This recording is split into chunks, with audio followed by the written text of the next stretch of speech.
I grew up in a Christian home uh, where my parents took me to church 3 to 4 times a week. Church was good. I was taught that serving God was good. I accepted Jesus when I was 8 years old. I remember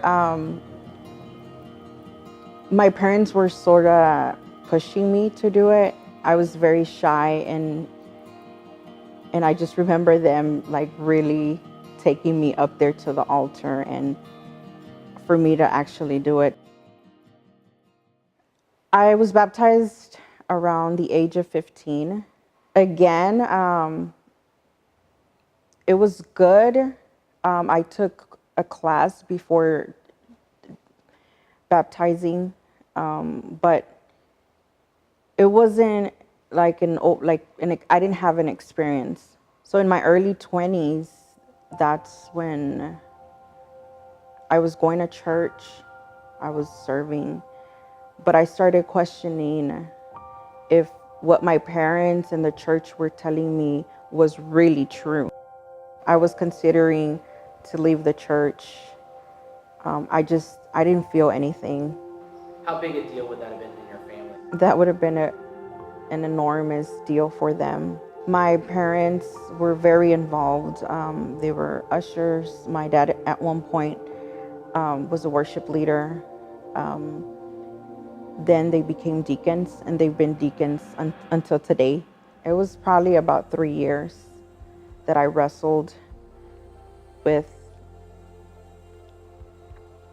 I was going to church, but to me, it was just tradition.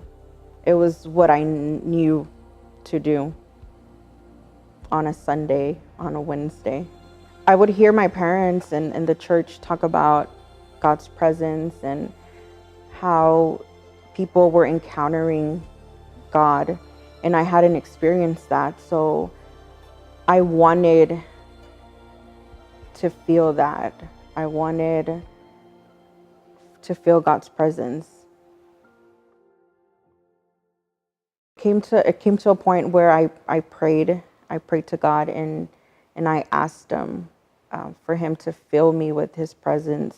That was going to be like a confirmation that he was real. And what I was being taught by my parents and what I was being taught by the church, all of that was going to become real if I had experienced that. So I prayed a year and nothing happened. How frustrating was that? It was really frustrating. It was just something that I stopped praying for and I gave up on that.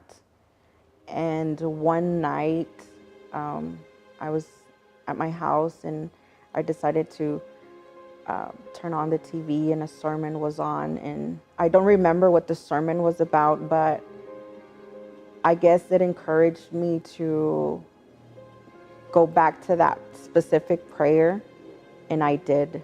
And I remember me being in my bedroom and I did this prayer, and I felt just like an overwhelming presence that started falling in my head all the way to my feet. I got on my knees and sort of in reverence, and I began to cry. And I was in shock that it was happening. I was humbled by it. I was overwhelmed by it. Me having this encounter with God confirmed, and it made me happy, and I had confidence in him, and I knew he was real.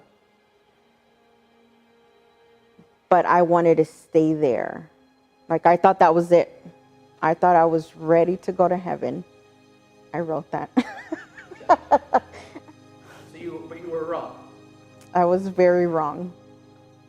There was a lot that he needed to do in my life when it came to healing of my heart. He needed to stretch me. I've been a very shy, quiet person, very reserved. So he needed to break me and for me to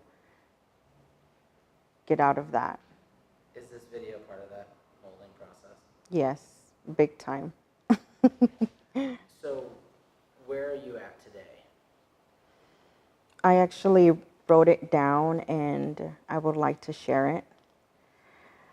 Today I can say that I serve and believe in a living God, not because someone told me.